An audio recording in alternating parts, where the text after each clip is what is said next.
Sa kabila ng matagumpay na proklamasyon ng mga nanalong party list groups, dalawang party list ang hindi na iproklama dahil sa nakabinbing kaso nila sa COMELEC. Yan po ang Duterte Youth at ang bagong henerasyon.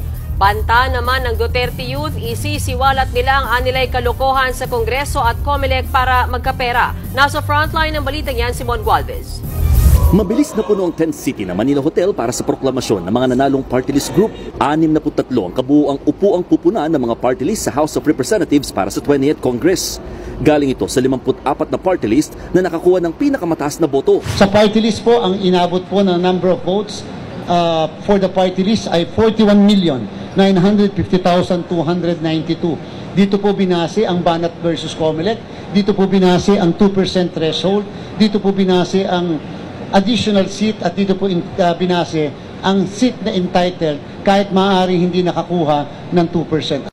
Ang sabi ng Supreme Court sa Banat versus COMELEC, lahat ng seats ay dapat punuan.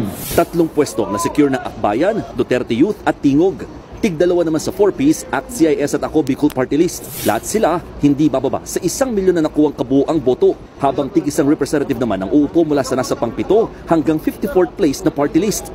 Hanggang ngayon, hindi pa rin daw makapaniwala si Akbayan Party List Representative-elect Shell Diokno na sila mangunguna sa mga ibinotong party list group. Ito ay isang tagumpay ninyong lahat. Ito ay tagumpay ng ordinaryong Pilipino.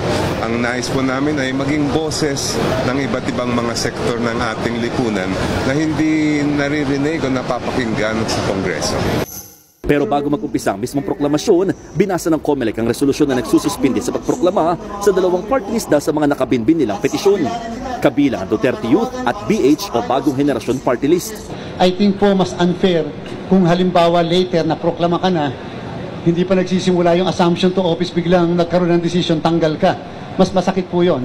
Ayon sa Duterte Youth, sinagot na raw nila ang lahat ng issue noon pang 2019. Pinayagan pa nga raw silang maupo ng 2019 at 2022 elections. Banta nila, kapag hindi sila pinupo ng COMELEC, isisiwalat nila ang anilay mga kalukuhan sa Kongreso at COMELEC kung paano nagkakapera. Ayon sa Bagong Henerasyon Party List, wala silang natanggap na kopya ng reklamo. Handa raw silang harapin ang anumang isinampas sa kanila. Nag-hain na raw sila ng urgent motion to proclaim sa COMELEC.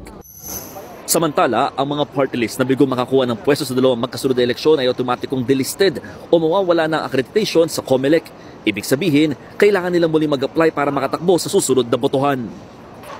Nagbabalita mula sa frontline, Mon Gualvez.